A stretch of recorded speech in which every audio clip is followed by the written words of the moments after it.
This island behind me is a rare piece of property. In fact, it's so unusual, the auctioneer says you can only really find them in the Caribbean. Not only was this car damaged by the tree, it was also long enough that it damaged this car in the lot. Local breaking news here at Fort Myers Shores, where you can look behind me. Police are on scene of a robbery here at the Domino's Pizza. It doesn't matter when or where a student posts something to social media. If it causes a disruption inside of a school like it did Fort Myers High today, that mom, Ann Tomlinson, that's her. She's holding up that sign now. The first stop for these artifacts is this warehouse. Up next, we'll go to another location where scientists will study them. This is all just happening one day after Thanksgiving. A passenger actually tells me a turkey vulture is the type of bird responsible for hitting this plane. This old golf course used to be covered in brush. That is until a year ago when Brandenburg Properties bought it. They've been maintaining it ever since, but they still don't know what they want to do with the land yet. In virtual school, teachers and students communicate online, sometimes face to face. And because of its convenience, it's become so popular and successful.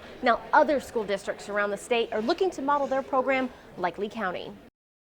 Jen, it was quite the welcome home. Family and friends lined the streets right here in Moorhaven for support. And this is right where Langdale was at last week when he was attacked by that alligator. And now he's home. 17-year-old Fred Langdale is ready to get back to normal. This is Caleb's right arm, just after he came in the emergency room. That was when he arrived at Lee Memorial Monday after an alligator attacked him in the Caloosahatchee River. The gator took the lower half of his right arm. Now doctors believe he's ready to go home. Feels pretty good to finally get out of this room. With the t-shirt his cousin made, I'm Gator Fred. a special hat, and get well soon balloons, Fred and his parents loaded up, headed to Moorhaven, his hometown. I'm more proud of my son right now, and if he has actually had a doctorate degree right now. He was very, very special son and very young, brave young man. As the Langdales approached town limits, they were greeted by dozens of friends and family welcoming Fred back to his roots. Supporters came to see the teen, whose story of survival is known across the country, but to them, he's just fun-loving Gator Fred. Really excited when we come through town. He wasn't expecting all the people waiting on him, so he was quite pleased.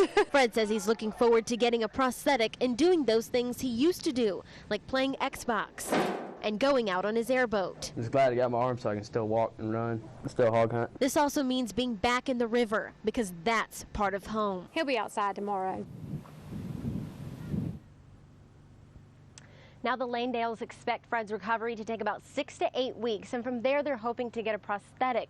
So far they've raised about $14,000 for that, and if you'd like to look into that fund, head to our website, nbc-2.com, click on news links. Live in Moorhaven, Kim Brown, NBC2. A roof, yards, and 2 cars damaged during a weak tornado. Sounded just like a blender on high. Joni Christopher's mom's car was in its path, now completely crushed by this tree. I couldn't believe it. I couldn't believe it was smashed like that. It happened in this East Naples neighborhood near US 41 and Rattlesnake Hammock Road. I don't know what we're going to do, but as you can see, it's gone, it's toast. The National Weather Service says winds reached 70 miles per hour, and the strong gusts left this mother and daughter This is the worst timing ever. without the only way they have to get around. The winds just stopped as fast as they started. Not only was this car damaged by the tree, it was also long enough that it damaged this car in the lot, causing a lot of money in damage. That same tree smacked David Manuel's car. We're just going to be busy tomorrow trying to clean this mess up so we can get our cars towed to the shops.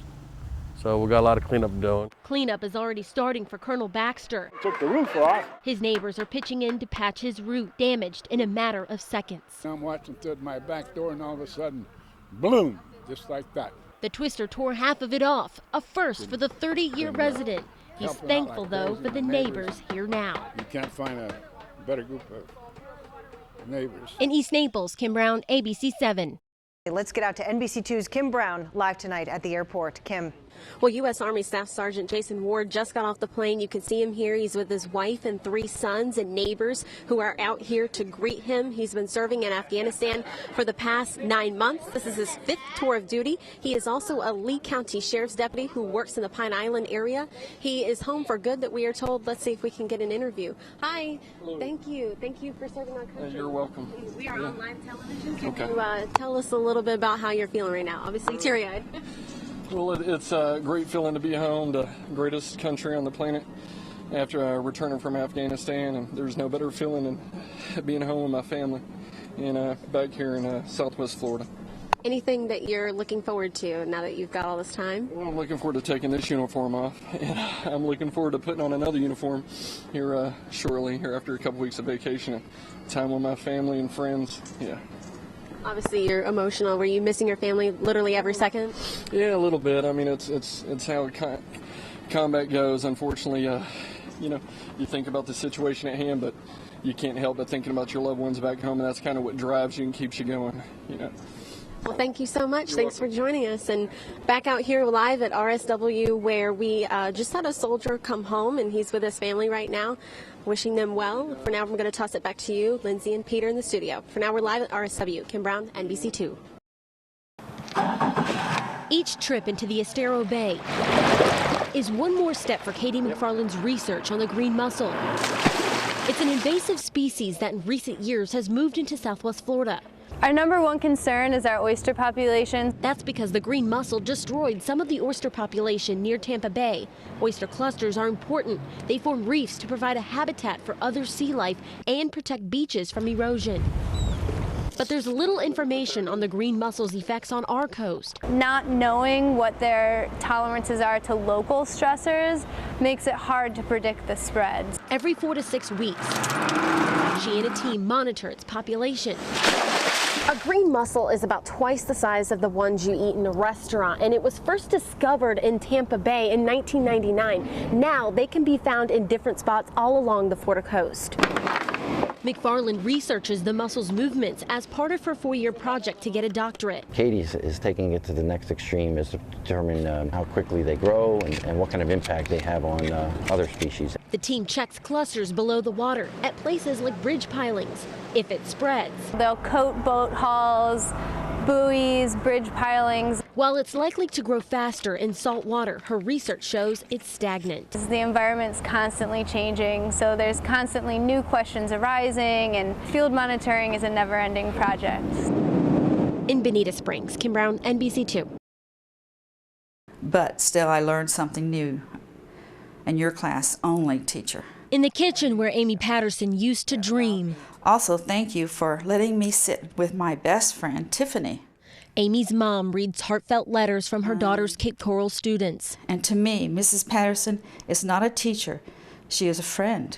Amy taught science at Mariner Middle. I start trembling when I start reading these because this is where Amy and I really connected. Both teachers, that connection ended in late July when Amy disappeared. And I feel I need to be there to be with her because she would have never left me alone.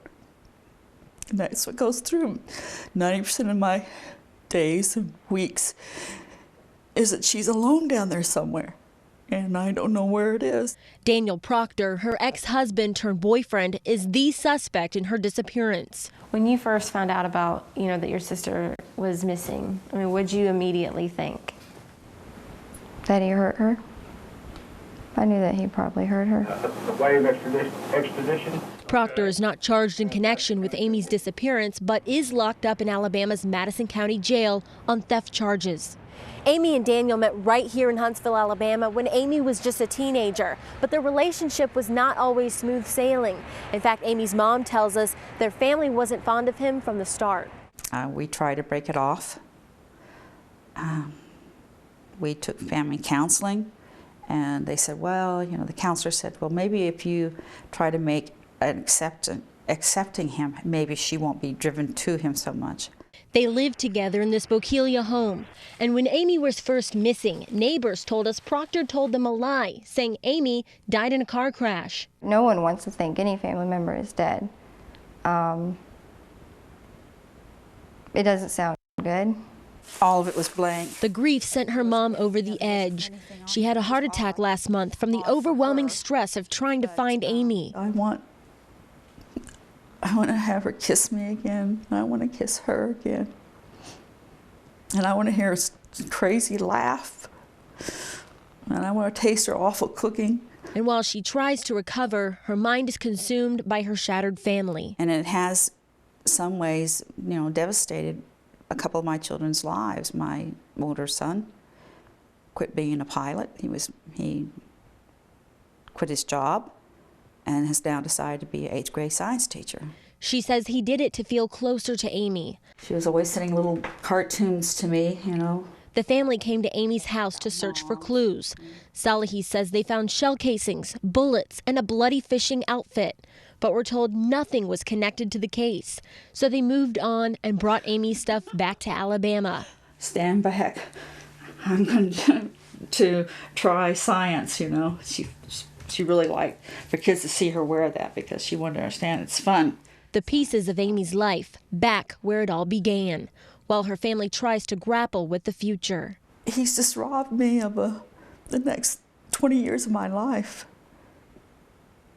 They will be meaningless at times because she won't be here. Kim Brown, NBC2.